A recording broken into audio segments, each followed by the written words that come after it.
श्री शिवाय नमस्तु भयम। दोस्तों, पूज्य गुरु जी ने अभी अपनी कल की शिव महापुराण की कथा में शनिवार के दिन किया जाने वाला 11 गेहूं के दाने वाला एक ऐसा विशेष उपाय बताया है जो उन्होंने आज तक अपनी किसी भी कथा में नहीं बताया है। पूज्य गुरु जी ने कहा कि जब आपके हाथ तंग चल रहे हो, जब रुपए पैसे कहीं से प्राप्त ही ना हो पा रहे हो, जीवन में चारों तरफ से सिर्फ और सिर्फ परेशानियां आ गई हो, उनसे बाहर निकलने का कोई रास्ता ना दिखाई दे रहा हो, तो 1 फरवरी 2025 शनिवार के दिन कर लेना।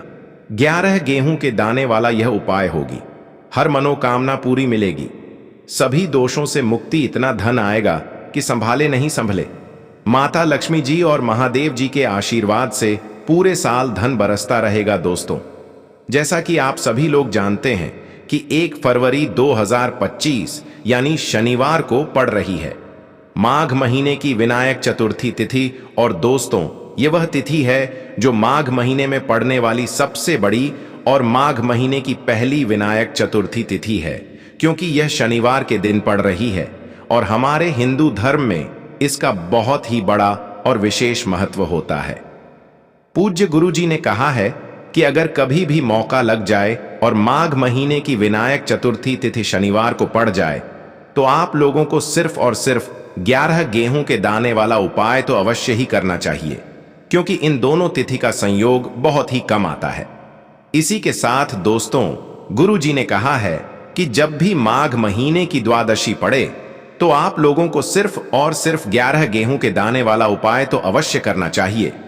यह उपाय इतना खास है कि अगर आपने सही मुहूर्त पर सही क्रिया अनुसार यह गेहूं के दाने वाला उपाय कर लिया, जो प्राचीन काल के समय का महा उपाय है, तो मान के चलिए दोस्तों, महादेव जी के आशीर्वाद से आपके जीवन का कितना ही बड़ा दुख हो, उससे आपको मुक्ति मिल जाएगी। आपकी कोई भी मनोकामना हो, मान लीजिए आप नौकरी की तैयारी कर रहे थे, तो आपकी नौकरी लग जाएगी। आपका बंद पड़ा व्यापार चल पड़ेगा। और दोस्तों, आप जिस बीमारी से आप बहुत दिनों से परेशान थे, उस बीमारी से आपको मुक्ति मिल जाएगी। आपके जीवन में धन आना शुरू हो जाएगा। आपके जीवन में धन आने के नए नए रास्ते खुल जाएंगे। और मान के चलिए दोस्तों, फिर आपको किसी भी प्रकार की परेशानी का सामना नहीं करना पड़ेगा। इसीलिए दोस्तों, 1 फरवरी शनिवार के दिन आप लोगों को इस वाले उपाय को जरूर कर लेना है। भले ही आपने पूरे साल भर इस उपाय को ना किया हो, पर अगर आपने इस माघ महीने में पड़ने वाली शनिवार के दिन अगर इस वाले उपाय को कर लिया, तो आपको इस उपाय को करने का वह फल मिलेगा जिसकी आपने कभी कल्पना भी नहीं करी होगी। इसीलिए आप लोग इस गेहूं के दाने वाले उपाय को एक बार जरूर कर लेना, ताकि आप लोगों के हाथ से यह मौका ना जा सके और आपको इस उपाय को करने का फल मिल सके। दोस्तों, ये उपाय पंडित जी ने अपनी अभी की ही शिव महापुराण की कथा में बताया है, जो इस उपाय को आज हम आपको बहुत अच्छे से समझाने वाले हैं। इस वीडियो को देखने के बाद इस उपाय को समझने के लिए आपको कोई और वीडियो को देखने की जरूरत नहीं पड़ेगी। तो दोस्तों, इस उपाय को आपको कैसे करना है, कब करना है, कहां पर करना है, और उपाय को करते समय आपको किन किन गलतियों को नहीं करना है और आपको किन किन बातों का ध्यान रखना है, ये सारी जानकारी हम आपको इस वीडियो में देंगे। तो चलिए भक्तों, उपायों को शुरू करते हैं। अगर आप भी चाहते हैं कि महादेव जी का आशीर्वाद आप पर सदैव बना रहे, तो वीडियो को लाइक करें, चैनल को सब्सक्राइब करें और कमेंट बॉक्स में हर हर महादेव जरूर लिखें। और अपने फायदे के लिए, गरीबी दूर करने के लिए इस वीडियो को पूरा देखकर जाना। यदि आज आपने वीडियो को बीच बीच में से देखा, काट काट कर देखा, तो जीवन में आपको कभी सफलता हासिल भी नहीं होगी। देखिए दोस्तों, यह 1 फरवरी शनिवार विनायक चतुर्थी तिथि का दिन यह इतना खास होता है, इतना महत्वपूर्ण होता है। देखा गया है कभी कभी बड़े बड़े पूजा पाठ अनुष्ठान से जो मनोकामना पूर्ण नहीं होते, वह 1 फरवरी शनिवार विनायक चतुर्थी तिथि के दिन एक छोटे से उपाय करने से ही आपकी मनोकामना पूर्ण हो जाती है। अब हम समझते हैं इस वाले उपाय को हमें करना किस समय है।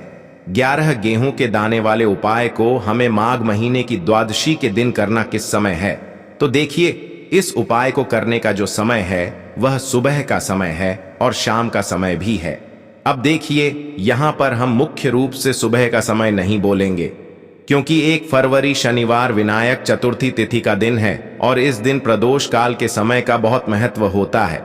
बाकी अगर सुबह के समय भी करेंगे तो भी अच्छा होगा, उसमें कोई भी दिक्कत वाली बात नहीं है। तो चलिए जानते हैं इस विशेष उपाय के बारे में। लेकिन उससे पहले एक प्रार्थना, अगर आप इस चैनल पर नए हैं तो आप इस वीडियो को लाइक करें, चैनल को सब्सक्राइब करें और कमेंट बॉक्स में आप अपनी राशि या अपना नाम जरूर डाल दें, क्योंकि हम राशि से जुड़ा भाग्य भी बताते हैं और भाग्य में चल रही परेशानियों को दूर करने के लिए वह आसान से आसान उपाय भी बताते हैं। तो चलिए अब हम अपने सबसे पहले उपाय की बात कर लेते हैं। देखो, गुरुजी ने कहा है कि अगर शनिवार विनायक चतुर्थी तिथि के दिन विनायक चतुर्थी तिथि पड़ जाए तो इस दिन आपको 11 हम की दाने वाला उपाय तो अवश्य ही करना चाहिए। देखो, यह उपाय यदि आपके जीवन में कर्जा बहुत अधिक है, आपके जीवन में संकट बहुत अधिक रहते हैं, आपके ऊपर बहुत अधिक विपदा आ रही है, बार बार आपको अपने व्यापार में और अपने धन में हानि देखने को मिल रही है, यानी कि आपको प्रत्येक कार्य में हानि हो रही है, तो आपको यह उपाय करना चाहिए। देखिए, इस उपाय के लिए आपको 11 गेहूं के दाने आपको लेने हैं। ठीक है, 11 दाने लेने के बाद में आपको जरूरत होगी चावल के दानों की। 11 चावल के दाने और 11 गेहूं के दाने, और चावल के दाने खंडित नहीं होने चाहिए। अब आप कहोगे, भैया गेहूं कहां से लेने हैं? देखो, आपको किसी भी किराना स्टोर पर गेहूं के दाने मिल जाएंगे, जाकर ले लेना, ठीक है ना। 11 गेहूं 11 चावल के दाने लेने हैं। साथ ही साथ आपको एक तांबे का लोटा लेना है और उस तांबे के लोटे में आपको जल भरना है। जल आपका खुद के घर का होना चाहिए, मंदिर का नहीं होगा। अब आप यह सामग्री लेकर पहुंच जाओगे महादेव के शिवलिंग के पास में शाम के टाइम पर प्रदोष काल में। देखो, जब आप यह उपाय कर रहे हो तो अपना फेस रखना उत्तर दिशा, नॉर्थ डायरेक्शन की तरफ। अब यहां पर जो मैं आपको क्रम बताने जा रहा हूं ना, उस मेरे क्रम को बहुत ध्यान से सुनिए। महादेव को अगर कोई सबसे प्रिय है ना, तो उनकी सबसे छोटी पुत्री, जिनका नाम है माता अशोक सुंदरी, जो आपके पास में चावल के 11 दाने हैं ना, उन चावल के 11 दानों को माता अशोक सुंदरी के स्थान पर आपको अपना नाम और गोत्र बोलते हुए समर्पित कर देने हैं, है ना। चावल के दानों को रखने के बाद में जो आपके पास में तांबे का लोटा है ना, उस तांबे के लोटे को कहीं पर भी हम जल नहीं चढ़, सिर्फ और सिर्फ माता पार्वती का जो हस्त कमल आपको दिख रहा है, यहीं पर गोल गोल आपको समर्पित करना है उसी जल को, और कहीं नहीं, ना तो माता अशोक सुंदरी के स्थान पर, ना तो शिवलिंग के ऊपर, सिर्फ आपको यहां पर गोल गोल जलाधारी पर आपको उस जल को समर्पित करना है। अब आपके पास में बचे हुए हैं 11 गेहूं के दाने और बचे हैं। उन्हीं 11 गेहूं के दाने को आपको अपनी मनोकामना, अपने विशेष कहते हुए महादेव के शिवलिंग के ऊपर, अगर आप शनिवार विनायक चतुर्थी तिथि के दिन प्रदोष काल में समर्पित कर देते हैं तो आपकी जो भी मनोकामनाएं होंगी, जो भी विश होंगी, महादेव पूरी जरूर करते हैं। अन्न को समर्पण करने से, उस खासकर गेहूं को समर्पण करने से हमारी इच्छाएं पूरी होती हैं। और अगर वो दिन शनिवार विनायक चतुर्थी तिथि का दिन हो, तब तो इससे सुंदर संयोग कुछ भी नहीं हो सकता। आपकी इच्छाओं को पूरा करने के लिए बहुत स्पेशल, बहुत प्यारा सा उपाय आप सभी को जरूर करना है। ध्यान में रखिएगा, यह उपाय प्रदोष काल में करना है। देखो, गुरुजी ने कहा है, भगवान शिव के शिवलिंग पर 33 कोटि देवी देवताओं का वास होता है। अगर हम शिवलिंग के सामने कुछ भी उपाय करते हैं तो हमारे सभी देवी देवता हमसे खुश हो जाते हैं। यह उपाय आपको अवश्य करना है। देखो को सुबह के टाइम नहीं कर सकते, ठीक है। अब बात करते हैं अगले उपाय की। इस उपाय के लिए आपको मात्र 2 लौंग लेनी होगी, यानी कि आपको लौंग का जोड़ा लेना है। 2 फूल वाली आपको लौंग लेनी है। लौंग का जोड़ा कहीं से भी खंडित नहीं होना चाहिए, इस बात का ध्यान रखें। इसी के साथ में आपको लेना होगा लाल चंदन का पाउडर। देखिए, यदि आपके पास लाल चंदन की लकड़ी है तो उसे घिसकर भी आप चंदन के रूप में प्रयोग कर सकते हैं। यदि पाउडर है तो उसका भी आप अपने उपाय के लिए प्रयोग कर सकते हैं। देखिए, चंदन जो है वह तेज का प्रतीक माना गया है और साथ ही साथ जीवन के अंधकार को दूर करने का प्रतीक माना गया है। अब इसी के साथ में आपको मात्र एक तांबे के पात्र के अंदर शुद्ध जल लेना होगा अपने घर से। अब दोस्तों, यह तीनों सामग्री लेकर के सीधे आपको पहुंच जाना होगा भगवान शिव के मंदिर में देखिए। इसी के साथ में आपको एक गोल बाती का दीपक भी लेना होगा। दीपक आप मिट्टी का भी ले सकते हैं, शुद्ध घाटा मड़कन कर सकते हैं, और दीपक में आपको शुद्ध घी का प्रयोग करना है। लेकिन जैसे ही आप इन सभी सामग्रियों को मंदिर में लेकर के पहुंचेंगे, मंदिर में जैसे ही आप चौखट के वहां पर पहुंचेंगे, तो मंदिर की चौखट के सीधे तरफ आप जो अपने साथ एक गोल बाती का दीपक लेकर के आए हैं, उसे आपको सबसे पहले तो प्रज्वलित कर देना है। यानी कि जैसे ही आप मंदिर की चौखट के वहां पर प्रवेश करते हैं, तो उसके सीधे तरफ आपको यह गोल बाती का दीपक प्रज्वलित कर देना है। अब देखिए, जैसे ही आप यह दीपक प्रज्वलित करेंगे, तो आपकी जो भी मनोकामना है उससे आपको बोल देना है। आप इस दीपक को इस प्रकार से प्रज्वलित करने के बाद इन सभी सामग्रियों को आपको शिवलिंग के पास में लेकर पहुंच जाना है। अब देखिए दोस्तों, आपके पास जो एक तांबे के पात्र के अंदर शुद्ध जल है, उसमें से आपको केवल आधा लोटा जल ही भगवान शिव के शिवलिंग पर अर्पित करना है। आधा लोटा जल आपको उसी पर पत्र के अंदर बचा लेना है। अब दोस्तों, आपके पास जो 2 लौंग हैं, यानी कि लोक का जोड़ा है, उससे आपको अपना नाम और अपने गोत्र को बोलते हुए आपकी जो भी समस्या चल रही है, आपके जीवन में जो भी परेशानी उत्पन्न हो रही है, उन्हें आपको बोल देना है।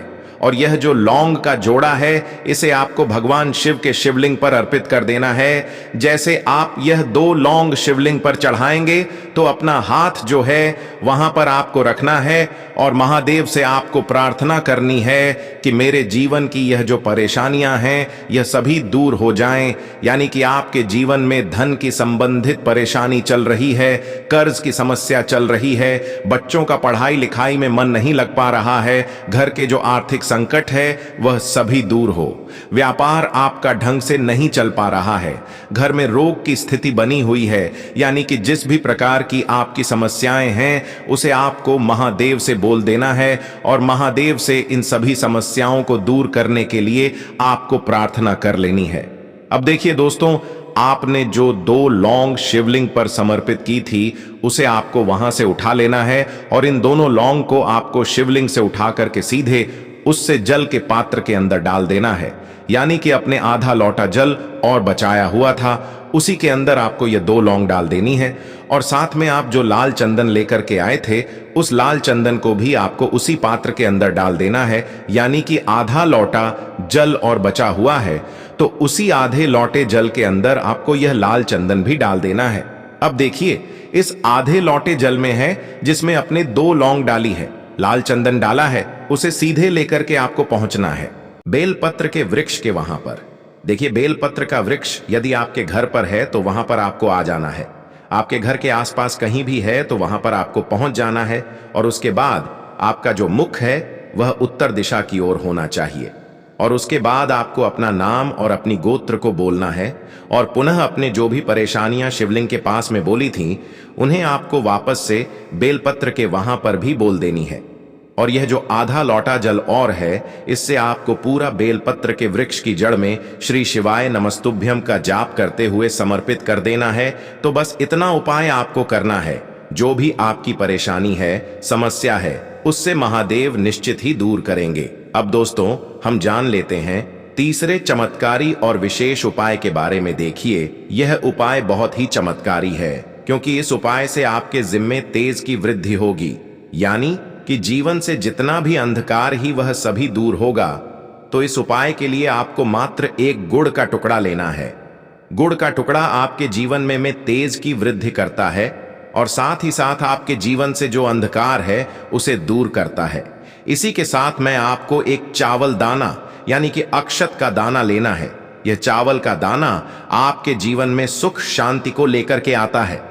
आपके जीवन में धन की जितनी भी परेशानियां हैं उन्हें समाप्त करता है। इसी के साथ मैं आपको मात्र एक हरा मूंग लेना है। हरा मूंग जो है वह बुध ग्रह को प्रसन्न करता है।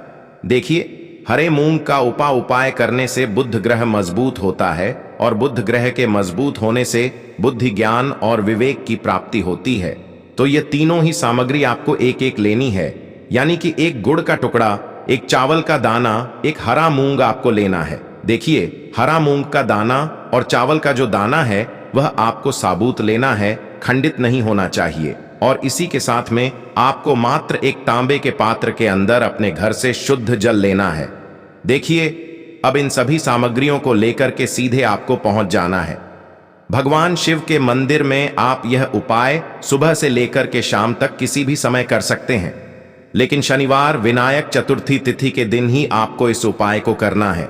तो सबसे पहले तो यह जो एक गुड़ का टुकड़ा है, एक चावल का दाना है और एक हरा मूंग का दाना है, उन तीनों को आपको उस जल के पात्र के अंदर डाल देना है। लेकिन यह जो उपाय है आपके जीवन की सारी परेशानियों को दूर दूर करने के लिए होता है, लेकिन विशेष मनोकामना तीनों सामग्रियों से ही आपकी परिपूर्ण हो जाती है। देखिए, यदि आपके जीवन तेज होगा तो सभी आपसे वार्तालाप करेंगे, सभी आपसे बात करेंगे और आपका जो मान सम्मान है वह बढ़ता है, और चावल का जो दाना है वह धन में वृद्धि करता है, मन की शांति के लिए होता है, और हरा मूंग जो है वह बुद्धि, ज्ञान और विवेक की प्राप्ति के लिए होता है।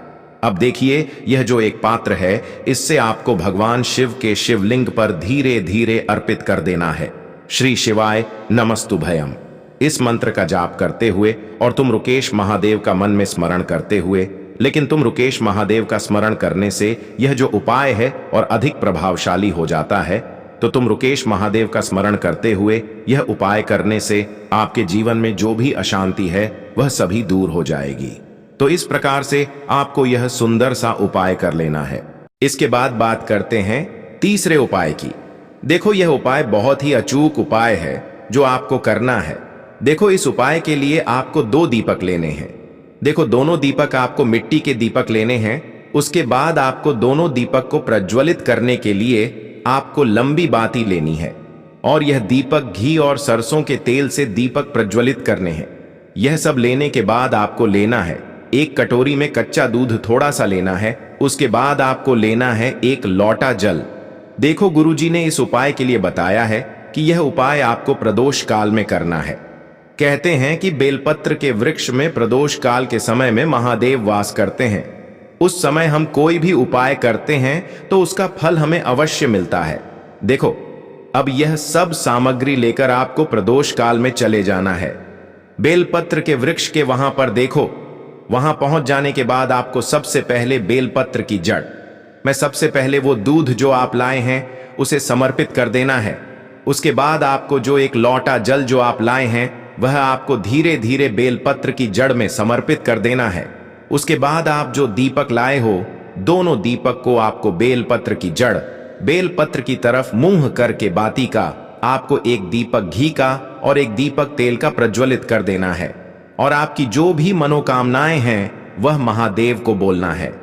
देखो, गुरुजी ने कहा शनिवार विनायक चतुर्थी तिथि के दिन पर बेलपत्र की जड़ में दीपक प्रज्वलित कर देता है, महादेव उसकी सभी मनोकामना पूरी कर देते हैं।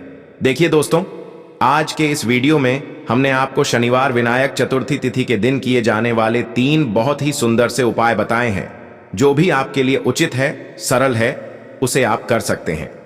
यदि उपाय से जुड़ा किसी भी प्रकार का सवाल है तो कमेंट में पूछ ले। उपाय को करते समय आप किसी भी प्रकार की गलतियां ना करें। तो दोस्तों, यह थे पूज्य गुरुजी द्वारा बताए गए कुछ बहुत ही खास उपाय। अगर आपको जानकारी अच्छी लगी हो तो वीडियो लाइक करिएगा। मिलते हैं फिर एक नए वीडियो के साथ। श्री शिवाय नमस्तुभयम।